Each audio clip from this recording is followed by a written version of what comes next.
So, what's up? Welcome to this motorsport news channel. Today I'm going to talk about the latest Formula 1 news that have been revealed these previous days. So let's go! The first one is about Max Verstappen and his possible retirement from F1. Verstappen says Formula 1 staying with its current power unit balance would be mentally not doable for him. Max Verstappen says it is mentally not doable for him to remain in Formula 1 if the series can't drastically improve its power unit regulations for 2027, with proposals to move to a 60-40 split between combustion power and electric energy now in jeopardy. As F1 stakeholders try to find ways to improve the flawed 2026 power unit regulations for next year, a proposal has been tabled by the FIA to increase power from the V6 power plants and reduce the share of electric energy. But while the FIA said there was an agreement in principle on increasing the fuel flow to get to a 60-40 split for next year, in the days following that meeting, several manufacturers have since backtracked or voiced objections on the timelines involved, with some preferring to delay the changes to 2028 and make a smaller adjustment for next year. On Thursday, four-time world champion Verstappen, who has been the loudest critic of the current regulations, said the 60-40 change would be a very positive step in the right direction as he considers his future in F1. His Red Bull team, which builds its own engines with Ford, is also in favor of the change, as is Mercedes. But facing the prospect of the move being derailed by paddock politics, Verstappen now joined Williams driver Carlos Sainz in urging the FIA to step in and force the changes through, which it could theoretically do on safety grounds. Of course, I agree. And it will be better for the sport as a whole, Verstappen said when informed of Sainz's comments that the FIA has to take a tough stance on 2027. I can tell you if it stays like this, then, let's see. It's just mentally not doable for me to stay like this, absolutely not. Having been around for a decade, Verstappen wasn't surprised the proposed regulations change has turned political, although he hoped the 60-40 split can still happen. That's Formula 1 for you. It's simply like that. It's a bit of a shame, he said. Let's stay on the positive side. We're still looking towards making those changes. And of course, some people that at the moment maybe have a bit of an advantage will try to be difficult about it. But if the FIA is strong and also from the F1 management side, they just need to do it. Now let's go for the second one, which is about the Antonelli's frustration after George Russell's Canadian GP pole, according to Jamie Chadwick. Jamie Chadwick believes Kimi Antonelli will be frustrated after George Russell narrowly beat him to pole position at the Canadian Grand Prix.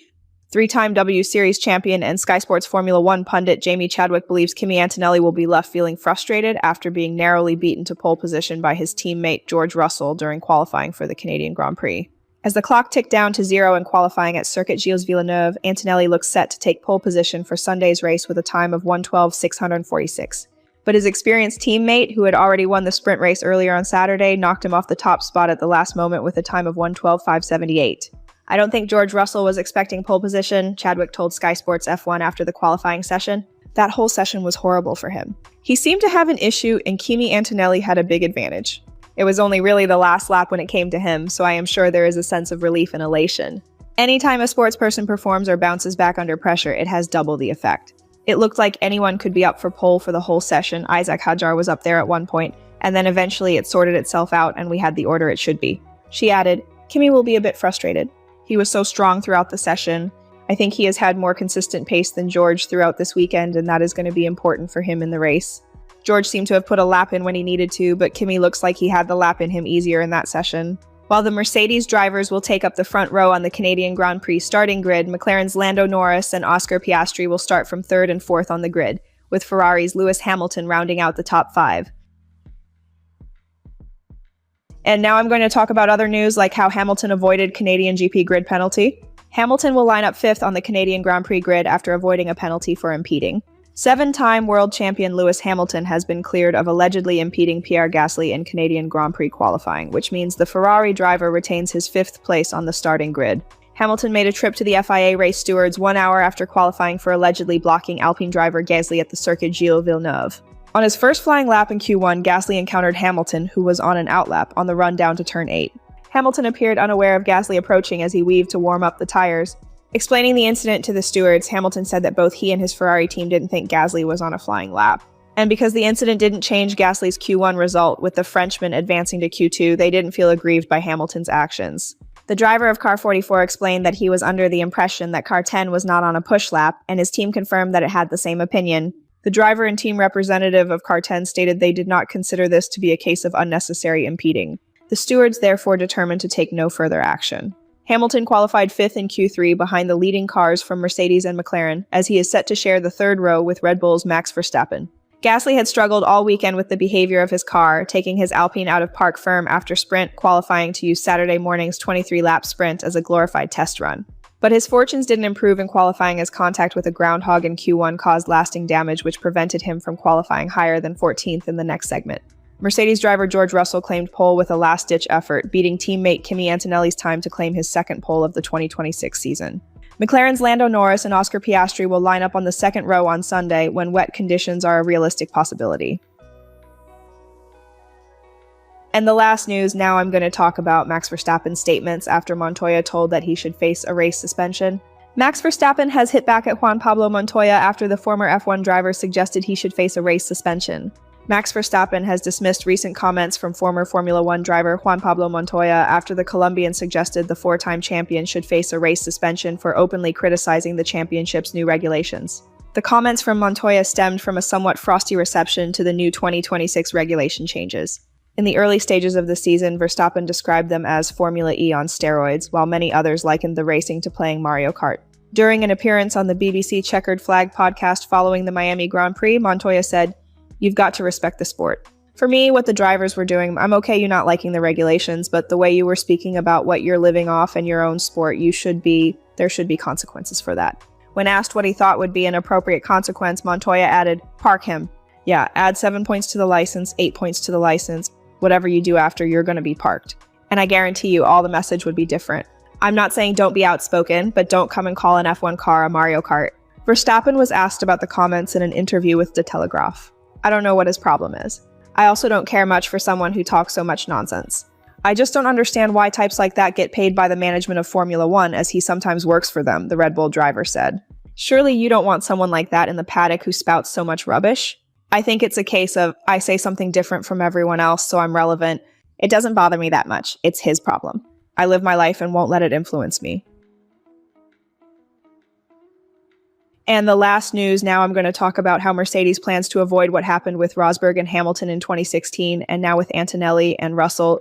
Wolff admitted last year that in hindsight, there was one aspect of 2016 he would have handled differently. However, 10 years later, the Mercedes boss has to apply a different lesson from the past. For once, the conversation in the Gilles Villeneuve paddock was not about batteries or energy management.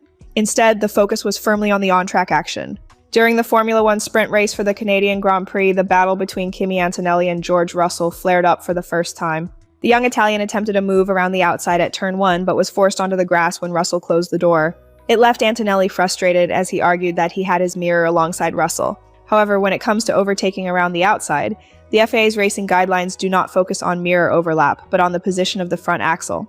The FIA document explicitly states that overtaking on the outside will always be viewed as a more difficult maneuver to accomplish, precisely the view Russell shared post-race.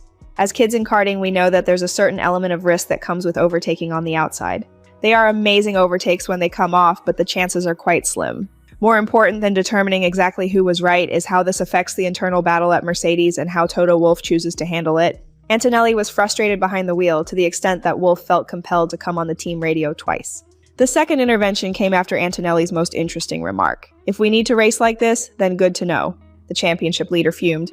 Speaking in the press conference afterwards, once tempers had cooled somewhat, Antonelli explained that in his view, what happened on track in Montreal was not entirely consistent with Mercedes' pre-race meetings.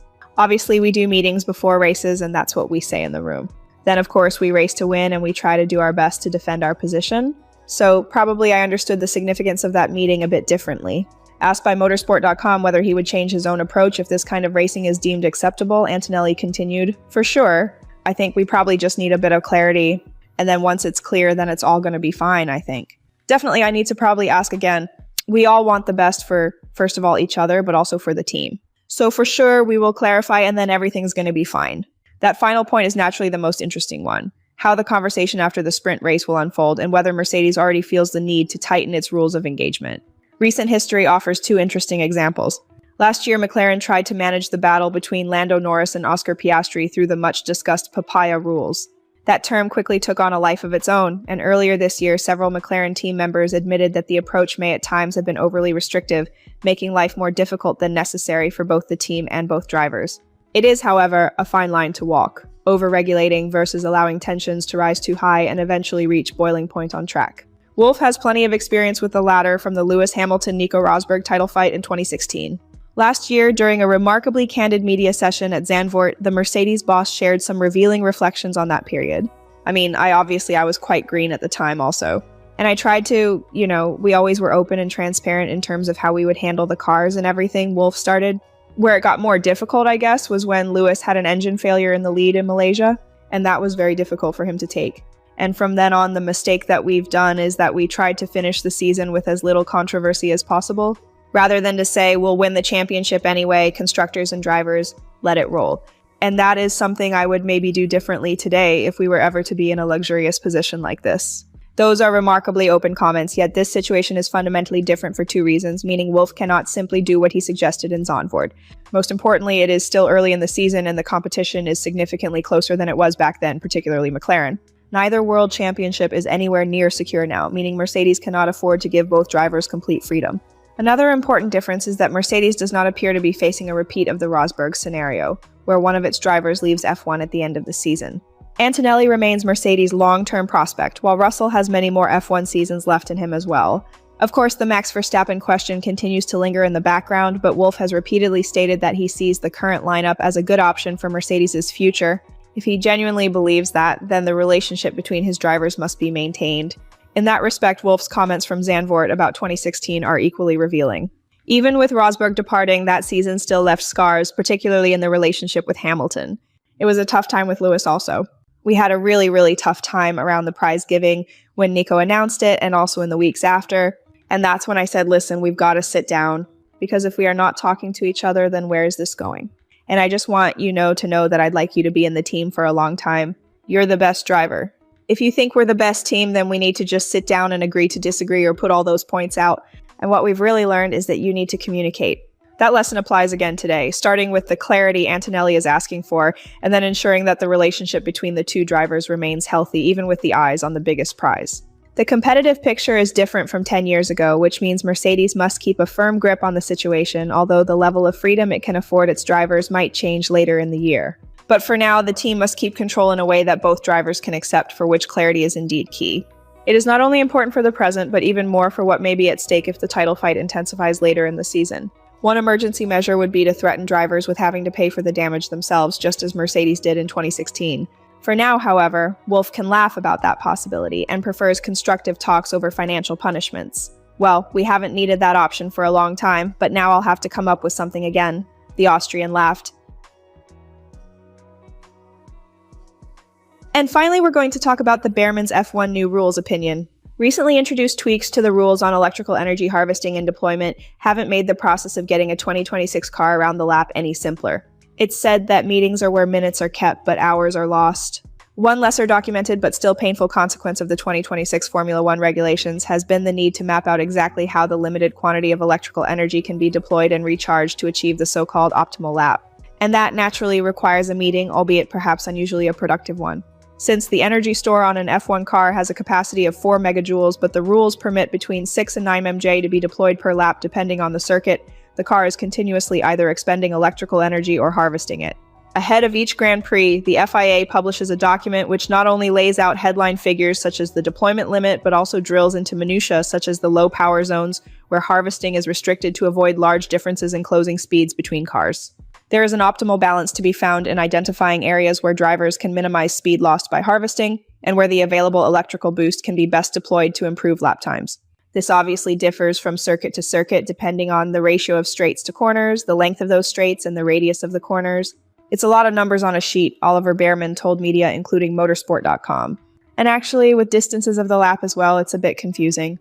Luckily, we have a good group upstairs who are translating that for us mortals and sort it out. But yeah, it's a lot more stuff to go over. And for example, now we have a dedicated half-hour, 45-minute PU meeting every weekend, which we would never even think of having last year because it was so straightforward. So it's definitely another thing to think about. But now we're on round 5, so we're getting there. We're getting up to speed step by step. So you don't need to start having lift and coast. You don't need to start using super clipping. You don't need to have the drivers holding part throttle on exit corners to avoid deploying in one place and putting it somewhere else. Yeah, it's something that, in a way, it's kind of introducing a problem to fix another problem. Maybe not ideal, but it's probably where we are with this current hardware across the whole grid.